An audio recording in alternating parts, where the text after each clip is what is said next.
Dzień dobry, witam Was serdecznie.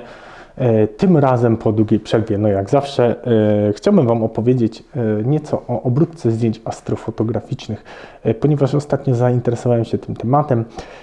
Jest mi dużo łatwiej, bo już jakiś czas fotografuję i dużo osób, parę osób pytało mnie, jak uzyskać takie efekty, które ja uzyskuję, a to wcale nie jest nic takiego super skomplikowanego, niemniej jednak tacy początkujący, szczególnie w fotografii, w obróbce, czy tam początkujący z różnymi takimi narzędziami mogą mieć z tym pewien problem.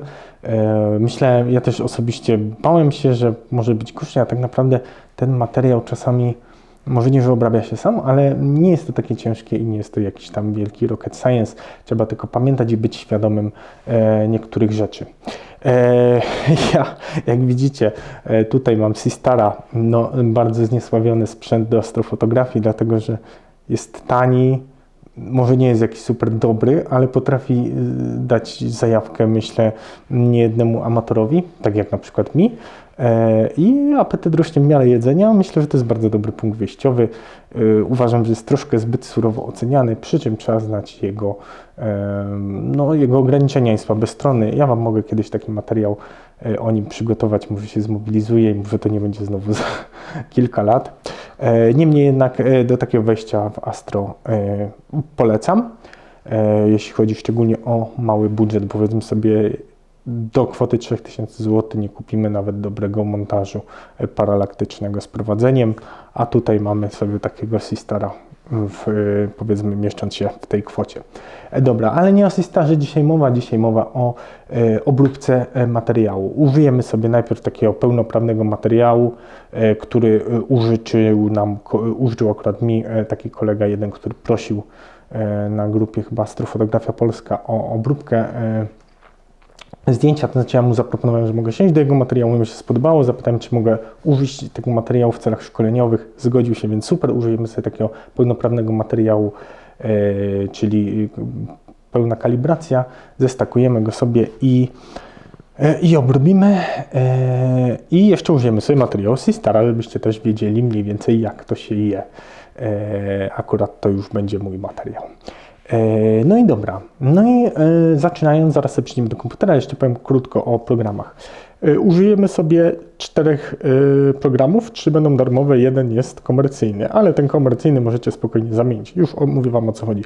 Pierwszy to będzie Siril, standard do stakowania i do takiego preprocessingu, ale my sobie go użyjemy w połączeniu ze Starnetem, czyli programem do usuwania gwiazd, do robienia maski z gwiazd i potem rekompozycji tego znowu w Sirilu.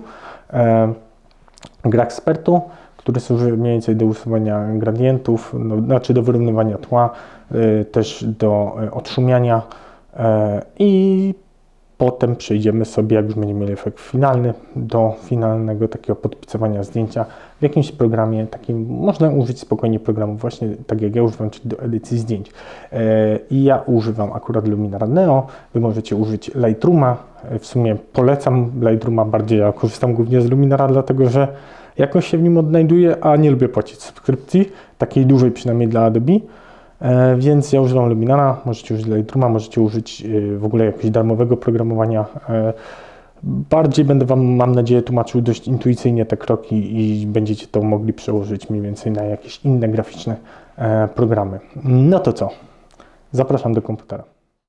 Dzień dobry, witam Was po drugiej stronie ciemnej mocy i już sobie ruszamy. Dobra, przygotowałem 2 foldery, jest to Droga Mleczna i NGC 7000, czyli Północna Ameryka.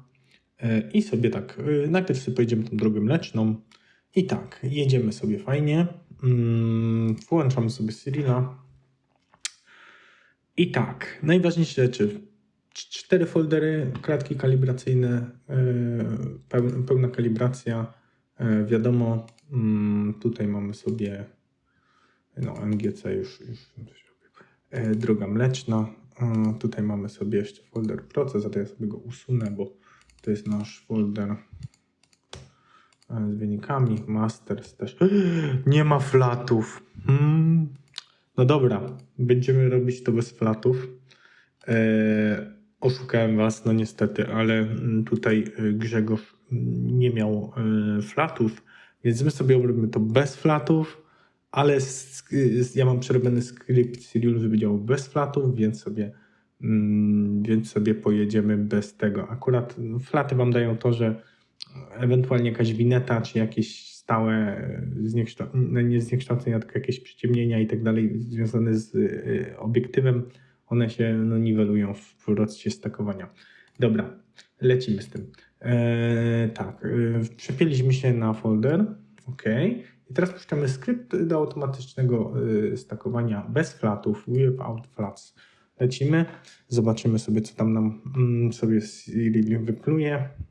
OK, dobra, 37 sekund, nie jest źle. Mamy 4504 sekundy fit, dobra, OK. Więc nie jest źle. Otworzymy sobie materiały. Jak widzicie, mamy tutaj zestakowany prawie krajobraz, który się udał. Tutaj widać krzaczki. I tak, otwieramy sobie Seriala, widzimy ciemne zdjęcie. Ono najczęściej w ogóle będzie prawie całe czarne, bo to jest podgląd liniowy.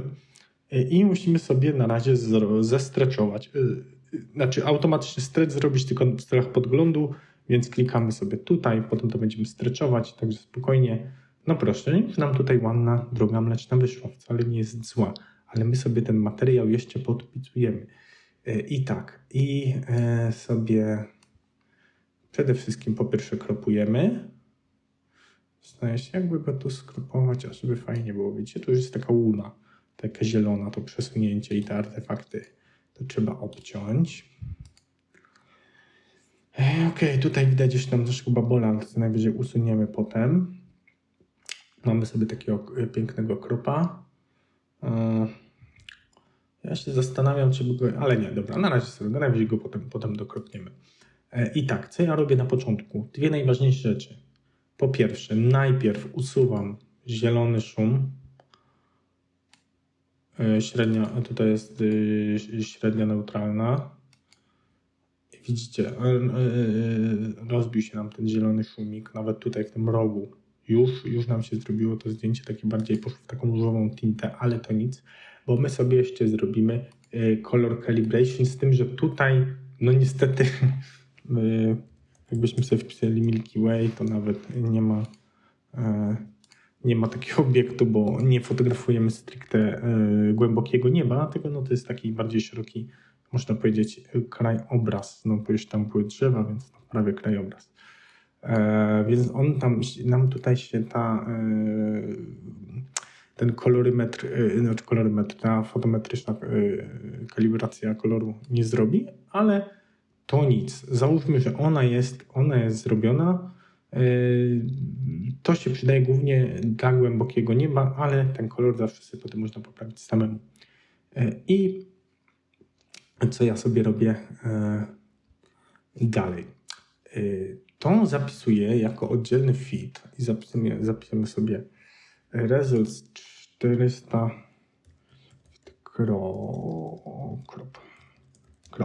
jako kropa i sobie tutaj go zapiszemy jako 32-bitowy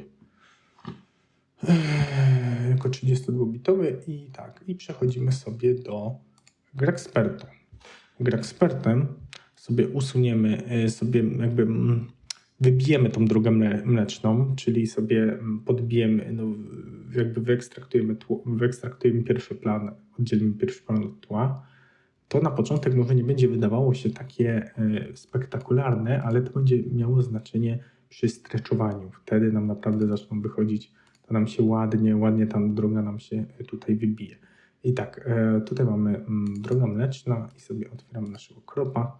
Mogliśmy skropować w Grexpercie, ja po prostu robię to z natury w Serial, jak już zestakuję to sobie niestety jak widzicie, Grexpert tutaj czasami, on się lubi czasami przywiesić i ogólnie mnie drażni troszkę. O bądź. Niemiło, panie Grexpert, jeszcze raz.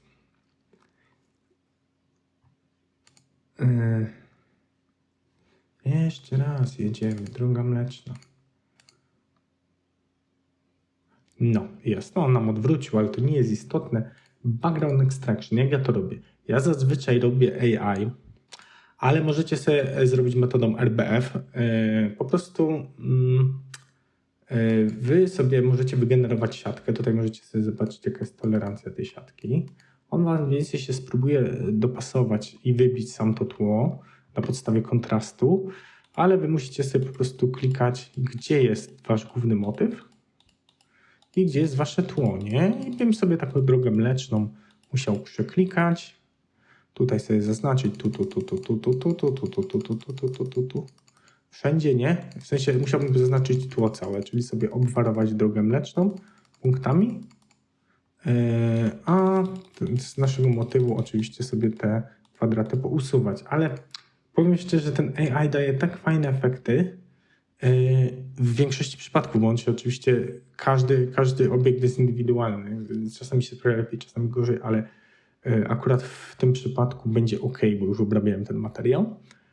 I widzicie, no mamy teraz, nam powstał takie mocne, jest ta droga wybita, jest mocno zaszumiona, ale mi się tym nie interesuje, bo to jest zestreczowane zdjęcie, to jest tylko pogląd stretchu. My sobie to finalnie będziemy inaczej obrabiać.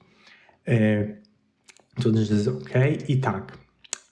I my robimy odszumianie. I ja zawsze daję największe odszumianie, jakie się da. A dlaczego? Dlatego, że on aż tak nie rozmazuje tego zdjęcia. To nie jest takie klasyczne odszumianie, jak znamy ze starych Lightroomów, gdzie nam robiło papkę ze zdjęcia, tylko on faktycznie trochę redukuje tą ostrość, ale no, niewspółmiernie do szumu. Szum jest dużo, dużo lepiej usunięty.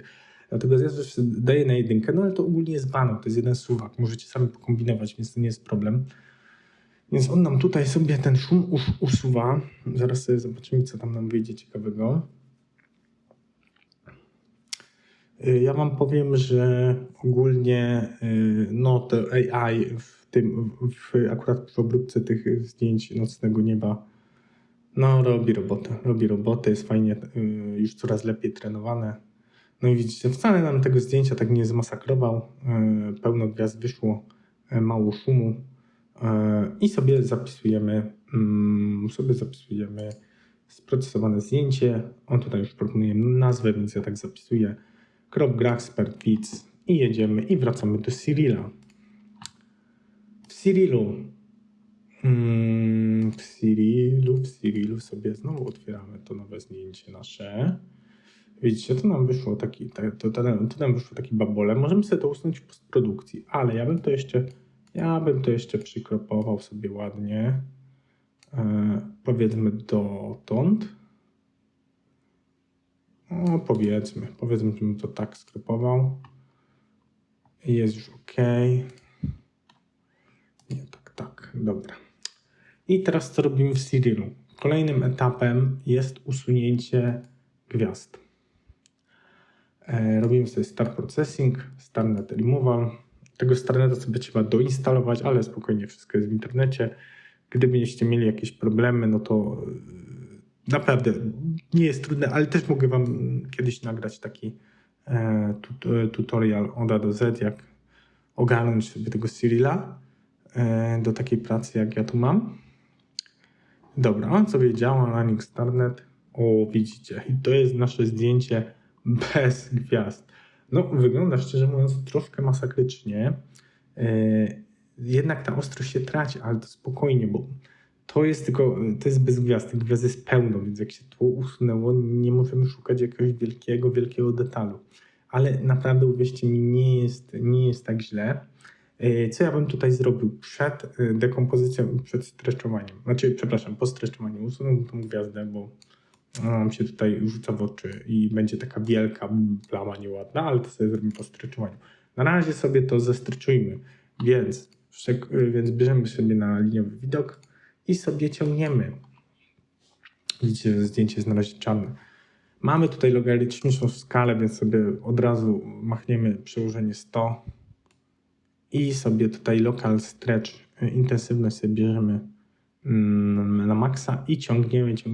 Jak się nam zacznie coś pojawiać, zazwyczaj ta linia, końcówka zbliża się tutaj ponad połowę lekko. Widzicie, już coś widzimy tę gwiazdę, widzimy taki leciutki zarys tej drogi mlecznej. No powiedzmy, że tak to zrobimy. Ok. I teraz sobie robimy punkt czerni. Znowu przestawiam się na 1. Tutaj widzimy, jest nasz tu materiał, ta wąska linia, to jest nasz materiał. I sobie go, dlatego to się nazywa streczowanie, bo rozciągamy ten histogram. Mniej więcej sobie przesuniemy tak, by to było ze skrajnej lewej strony. Widzicie? Tutaj mamy i tutaj nam się już zaczyna pojawiać nieco finalnego streczowania, że tak powiem, materiału. I tak, my sobie teraz rozciągamy go. Powiedzmy tak mniej więcej dotąd. I jak tutaj mamy gdzieś ten pik w takim dość ciemnym miejscu i sobie możemy teraz zaznaczyć ten detal, który nas interesuje najbardziej, gdzie będziemy wydobywać. No na przykład tym, że to jest droga mleczna, to ja bym najbardziej chciał mieć kontrastową, no nie wiem, tutaj. Więc tutaj mamy sobie taką pipetkę, to jest punkt symetrii, gdzie nam się ta krzywa w jakim miejscu będzie łamać. I tutaj sobie, widzicie, robi się taka eska, nie? No, tego tutaj troszkę przesadziłem, bo jednak te highlightsy, te jasne miejsca są no dość przepalone, więc tego chcę unikać. I sobie na czuja tutaj tymi suwaczkami robimy tak, żeby ten nam materiał się fajnie zestryczował, ale bez przesady, nie? Żeby nie było tandety, więc sobie tutaj leciutko robimy. Więc powiedzmy, że nasz materiał jest ok. Można się jeszcze pobawić, co jest z tymi symmetry pointcami. Można go troszkę bardziej spłaszczyć, można go ale ja na razie, kurczę, no to przepalenie jest wkurzające, ale ja sobie powiedzmy szczerze zostawię jak jest. I tak, ja zanim połączę to w gwiazdy, będę chciał zrobić jeszcze jedną rzecz. Ponieważ to i to miejsce mnie denerwuje, jak już połączymy gwiazdy, już będzie amen, więc sobie zapisujemy sobie jako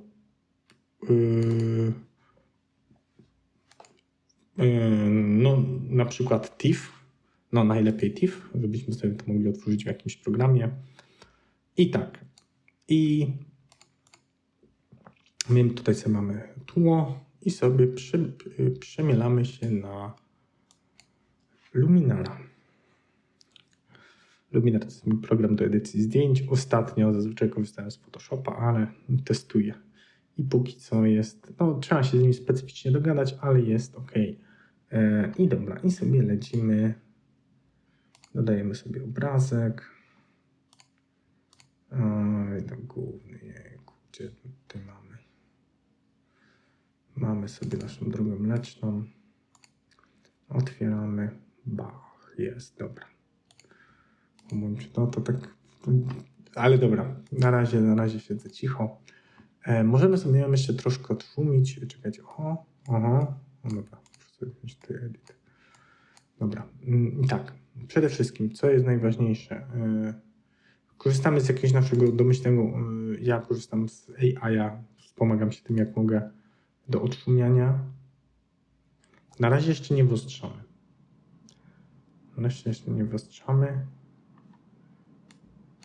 Tak, dobra, troszkę nam odszumiło, ale my tu przyszliśmy głównie po to, by usunąć tą zasraną kropkę, czyli standardowo erase. No chociaż można troszkę większą tą kropkę usunąć, bo to będzie takie halo nieładne, więc my sobie zrobimy erase. O nie, tak nie będzie. To troszkę nam brzydko to wyszło. Restore, poczekajcie chwilę. Więc troszkę sobie zmniejszymy. Zobaczymy, co tutaj nas boli najbardziej. Ojej, czy nie radzi sobie trochę ten Luminar z tą naszą gwiazdą, dlatego że no, ten AI nie był trenowany na tych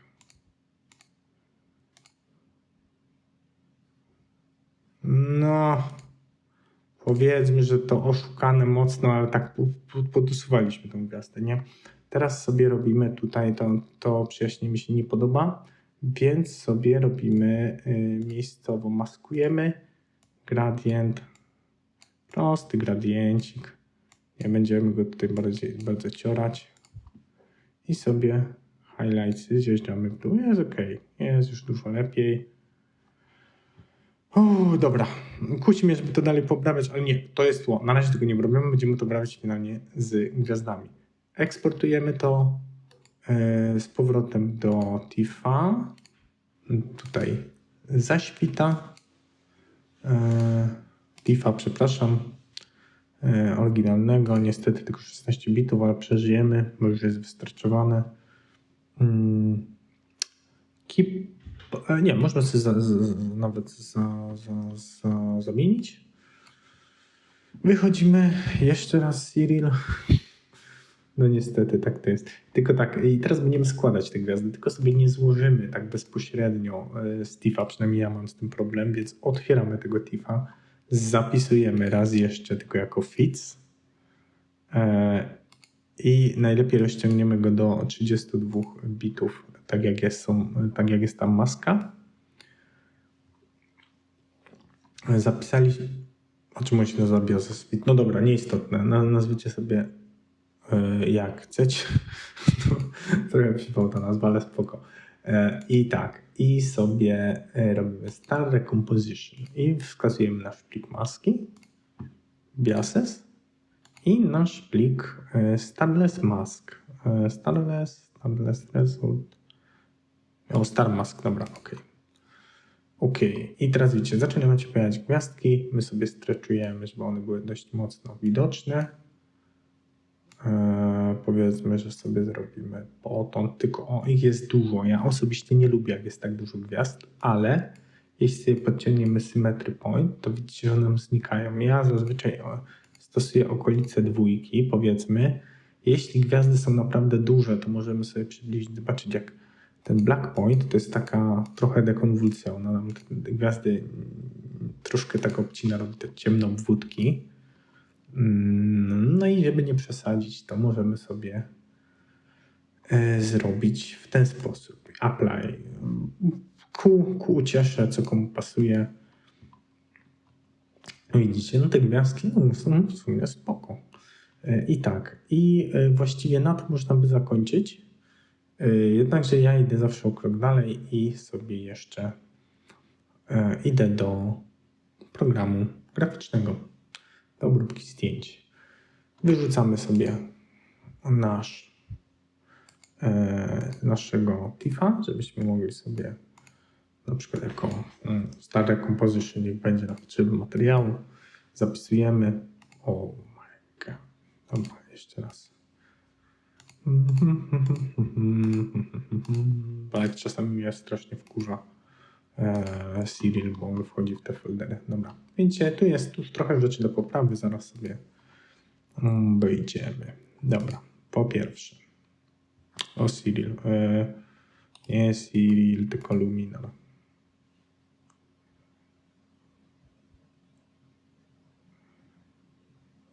Odpala nam się luminarek, zaczytujemy sobie do katalogu znowu zdjęcie, Star Composition i sobie przechodzimy na Edit. Przejdę, dobra. Co my sobie lecimy? Przede wszystkim chcemy sobie to trochę wyostrzyć. I zobaczcie, no jest spora różnica. Nam tutaj trochę to tło tak troszkę próbuje przykłamywać. Więc ja chyba skorzystam z opcji Low. Niemniej jednak w samych detalach powinno być dużo lepiej. Zaraz sobie tutaj zobaczymy, co on nam tutaj wypluje. Strasznie długo dzisiaj myśli. Dobra, mamy to trochę lepiej. No widzicie, on nam już tego tła tak nie mieli, natomiast ostrzy nam już na poziomie pikseli. Widzicie? Tam ten efekt jest jednocześnie subtelny, a z drugiej strony jest dużo bardziej klarowny. To nasze zdjęcie się robi takie, ja to widzę na ekranie, akurat na dużym oglądam i jest tutaj dużo lepiej, czyli kwestia wyostrzenia tego zdjęcia. I tak, robimy sobie popraweczki. Przede wszystkim ja chcę sobie usunąć ten zielony zafarb, no bo, no przepraszam, ale co to jest? Ja tego nie chcę, więc najpierw sobie usuwam Możemy sobie zrobić taką opcję jak Remove Color Cast. On nam troszkę spłaszcza kolory i ściemnia zdjęcie, ale my przede wszystkim chcemy się dorwać do zielonego. I sobie przede wszystkim tutaj to tło rozmazujemy. Możemy sobie go przesunąć lekko w stronę żółtego i to będzie dużo lepsze. I tak, jakie my tu mamy jeszcze fajne kolory? Będzie na pewno red. Reda bym sobie troszkę... No, troszkę go można podbić, ale naprawdę ciut, nie za dużo, by to tandetnie wyglądało. Można go troszkę też rozjaśnić. Orange to jest to, co nas interesuje. Troszkę możemy sobie orange'a ściemnić. I oczywiście troszkę zafarbić. Jest jeszcze yellow. To są właśnie głównie kolory drogi mlecznej. Sobie można go troszkę podbić też i widzicie, jaka jest różnica, jak się ściemnia poszczególne kolory. Sobie go troszkę podbić. Greena już ruszaliśmy, chociaż możemy sobie go trochę jeszcze ściemnić. Cyjan to będzie taki już coś pod niebieski. I sobie troszkę z racji tego, że tutaj mamy na dole trochę było tych jasnych obszarów, sobie jeszcze blue rozjaśnimy. I oczywiście ja troszkę jednak tego blue zawsze osłabiam, jeśli chodzi o saturację. Purple unikam, więc blue i magenta też unikam. To nikomu niepotrzebne. Dobra, ok. Kolor jako tako mamy poprawiony. Więc wracamy do developa i robimy takie, że tak powiem, poszczególne podstawowe kroki. Ekspozycji raczej nie będziemy ruszać. Kontrast, a ja bym go troszkę osłabił. Jednak mimo wszystko, ta droga mleczna, jak się da taki kontrast, wiecie, to takie przesadzone, nie? Ja wolę taki mniejszy kontrast, żeby ten detal bardziej wyszedł. Highlightsy troszkę w górę nie zaszkodzi i shadowsy można troszkę w dół, czyli mamy taką troszkę eskę. Dobra, czernie można ciupinkę obniżyć, ale to i białe też można ciutkę zniżyć. Jeśli chodzi o krzywe, ja staram się ich raczej tutaj nie ruszać, dlatego po to stryczyłem historię, żeby już się krzywymi tutaj nie bawić. Kolor raczej też nie, jeśli mamy ustawiony balans bieli poprawny. Jeśli nie, ja zwykle używam 5500 kelwinów, czy taki w miarę standardowy, żeby te kolory wyszły jak najbardziej neutralnie. Jeśli macie modowany aparat, to sobie musicie to przesunąć do tej wartości. Sharpness nie, ponieważ tutaj już rozstrzeliśmy. Noise Reduction też oczywiście nie. O, to tak nam rozwala zdjęcie, widzicie? Jak standardowa redukcja szumu, jak nam masakruje. No nie. Optyka nie. Transform też nie. Dobra, co my tu mamy dalej? Details, Dinos, winieta. A jak ktoś lubi, można dodać, ale mnie interesuje jedno. Dehaze, czyli to jest mniej więcej odpowiednik clarity. Mniej więcej, ja go zawsze troszkę daję. On nam trochę podbija kontrast, ale też tak wybija ten troszkę pierwszy plan. I to jest spoko. Niemniej jednak ja go troszkę kontruję potem takim efektem takiego akurat u mnie tutaj to się nazywa glow, ale to jest taki to jest taka poświata specyficzna i ona troszkę jakby zmiękcza obraz i jednocześnie nie, jakby go tak trochę wyrównuje. I zobaczcie, jak to teraz wygląda. Ja sobie to jeszcze troszkę dołożę tego softnessu. Troszkę mi się troszkę obniżę jasność i podbiję na kontrast. I zobaczcie, to nam się teraz trochę wyrównało i czekajcie, ja tutaj sobie machnę sobie jeszcze raz. I teraz tak, i zrobiliśmy sobie tę poświatkę i teraz jeszcze możemy sobie zrobić troszkę, podbić trochę kontrast w różnych partiach, ale ja bym tutaj Ja chyba już nic nie ruszał, szczerze mówiąc. Chyba, że jeszcze troszkę shadows. Nie, chyba nie. Gdzie teraz nam troszkę tutaj wyszedł ten, ja bym troszkę miał jednak tej winiety, albo się zastanawiam, co by tu można jeszcze fajnego zrobić. Dobra, ja tu sobie walnę maskę liniową. Powiedzmy, że gdzieś tutaj. I sobie tutaj nałożę trochę właśnie tego efektu na shadow kontrast. Żeby troszkę ściemnić te rogi, tak minimalnie. Ok. I teraz sobie dodam lekką winietę. Lekką winietę. I sobie finalnie przykropuję zdjęcie. Powiedzmy, że w takich proporcjach jak było. W tą stronę, żeby droga mleczna była na środku. I jest ok. I mamy to. I zobaczcie różnicę. Prosto wzięta z naszego stretchowania i troszkę jakby wyrównana w programie. Nie wiem, które wam leży bardziej. Mi osobiście bardziej leży to drugie. Tak jest mój styl obróbki. Niemniej jednak to był mniej więcej cały proces. Dobra, przejdziemy sobie do zdjęć Sistara, bo one są ciekawsze. W sensie materiał jest, dużo bardziej się ten materiał wyciąga. No, także dzięki. No i witam ponownie. Sobie obrobię teraz materiał Sistara.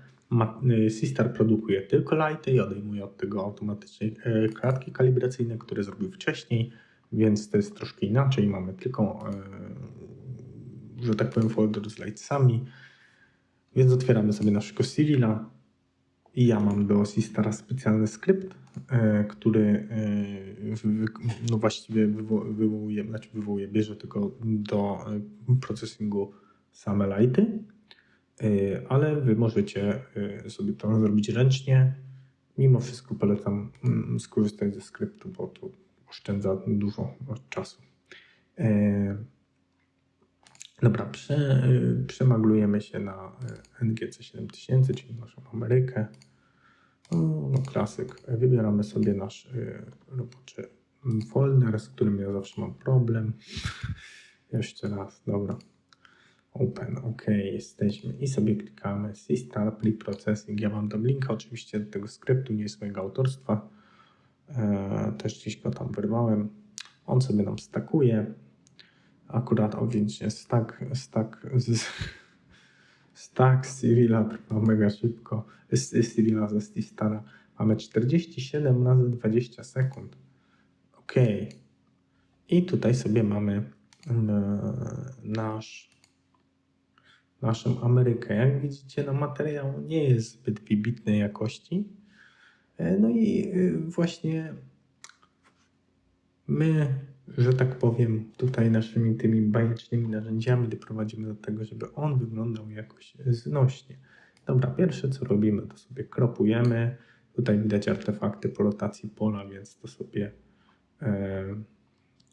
usuwamy kropem. Dobra, tu jest ok. Powiedzmy sobie, że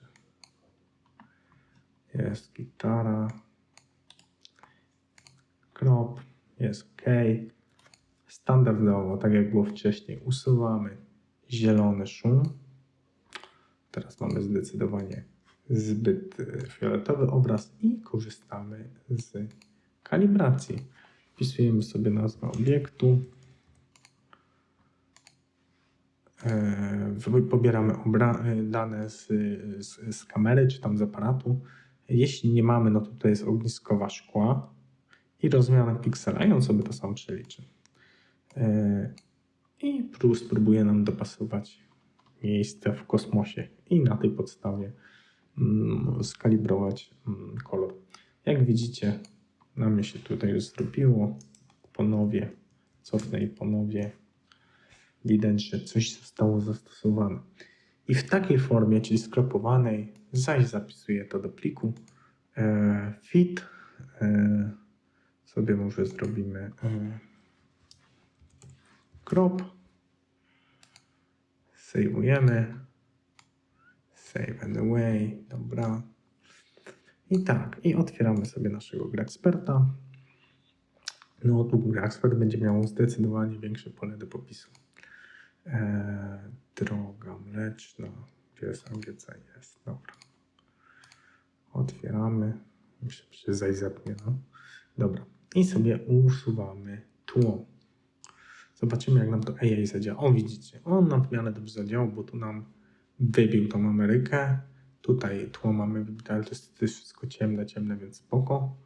I tutaj też jest w miarę równo, więc jest ok. Widzimy, że nam ta Ameryka tutaj wychodzi. Tylko oczywiście odwrócona, zawsze mi się odwrócone obrazy pokazują, jeśli chodzi o GrAxperta. I teraz sobie otrzymujemy na maksa. Potem sobie to będziemy spokojnie wyostrzać. No, jak widzicie, GrAxpert tutaj zdziałał akurat cuda. Widać drobne artefakty po tym usuwaniu szumu, ale to i na razie się tym nie przejmujemy, bo to jest jeszcze nie wystryczowane. Zapisujemy sobie i wracamy do Cyrila.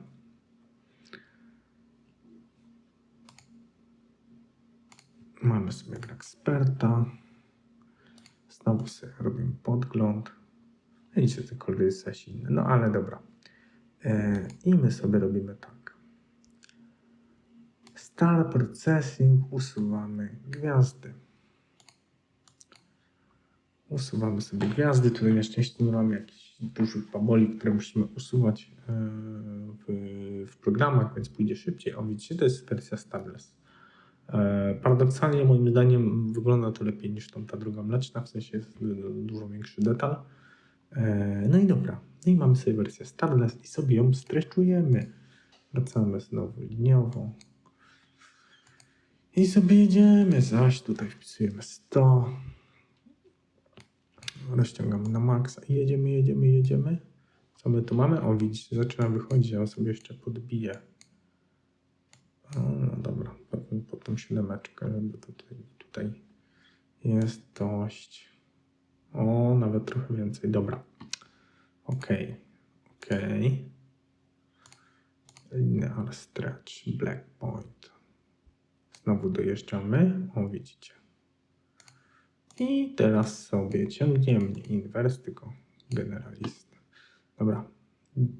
Generalist? Jak to się czyta? Kurczę. Kiedyś trzeba poćwiczyć angielski. Dobra. I sobie ciągniemy. O, widzicie? Tutaj ten czerwony, żeby nam się podbić mniej więcej pod tą stronę. No, okej, dobra, na razie sobie ten i teraz punkt symetrii ustawiamy mniej więcej tutaj.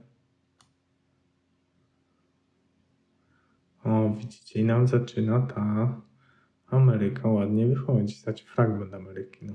Seastar ma za duże powiększenie, by uchwycić całą naraz Amerykę. Można ewentualnie się bawić w mozaiki. Dobra, ok. I tutaj sobie, dobra, powiedzmy sobie, że teraz chcę symmetry point tutaj dać. Troszkę siebie znowu postreczujemy. Inne żeby nie przesadzić. Jest ok, dobra. I teraz już można sobie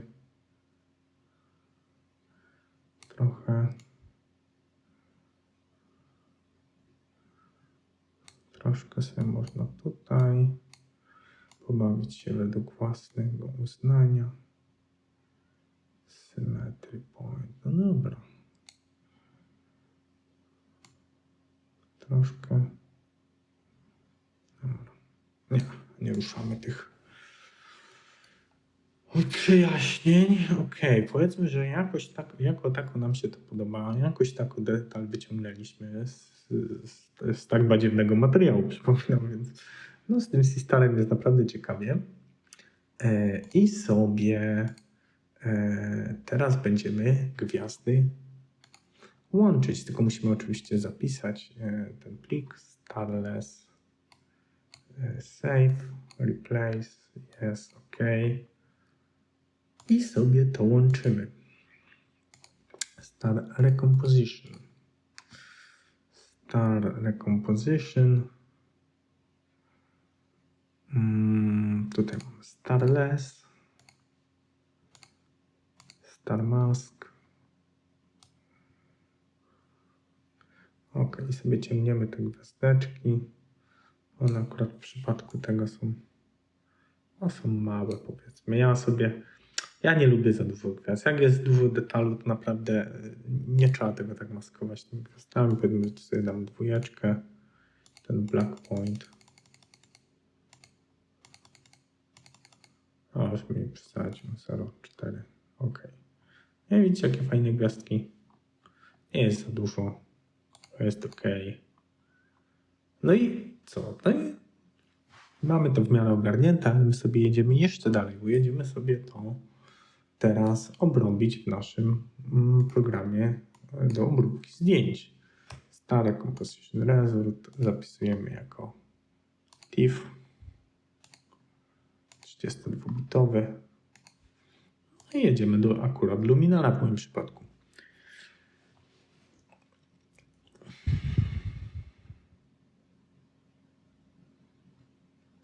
O, jest nasza poprzednia droga mleczna, a my sobie do katalogu dodajemy Star Composition Result, dokładnie. Dobra.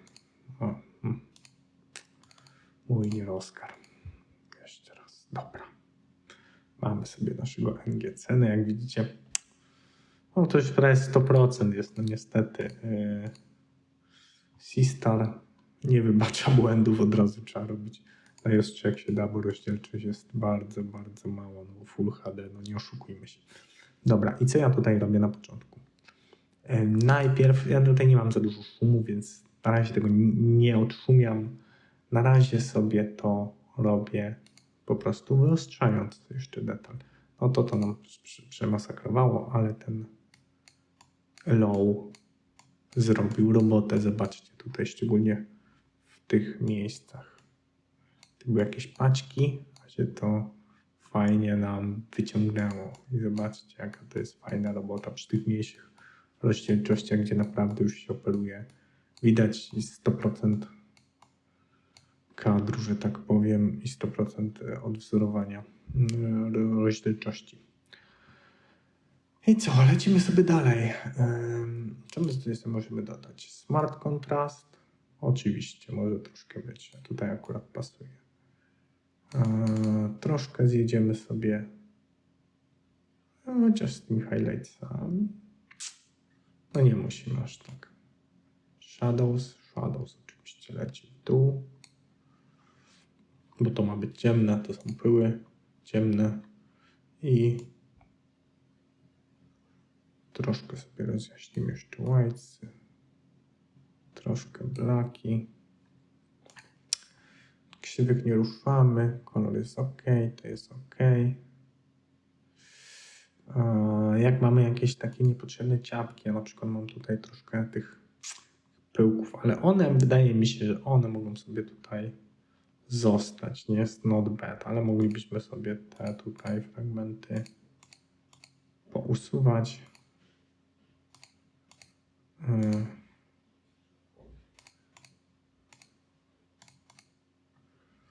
Zobaczymy, jak to wygląda.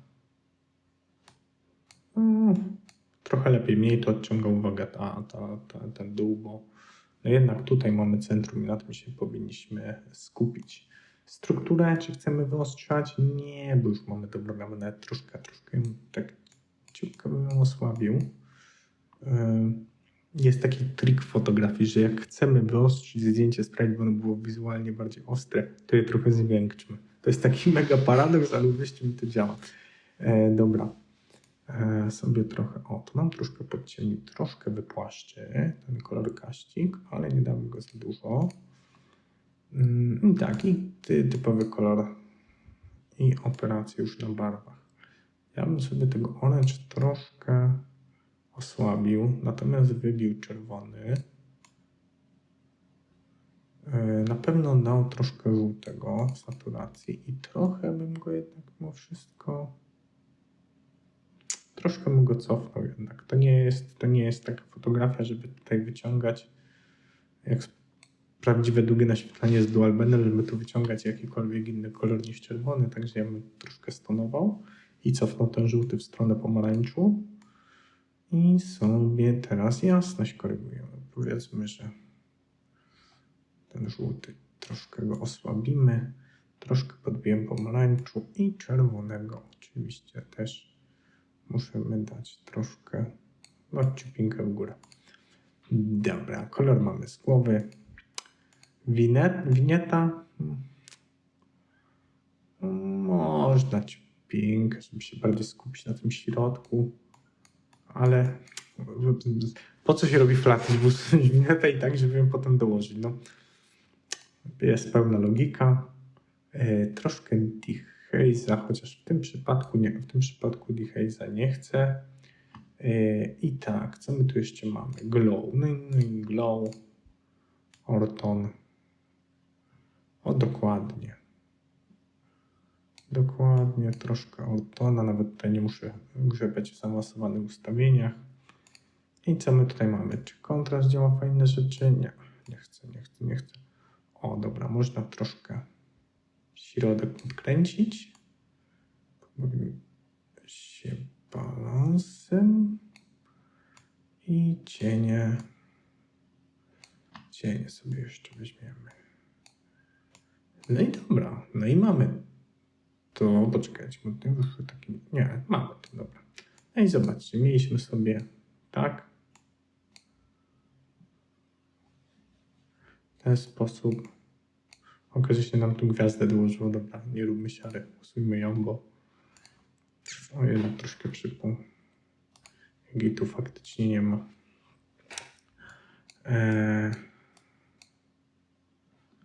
I tutaj też jest mała gwiazdka do usunięcia.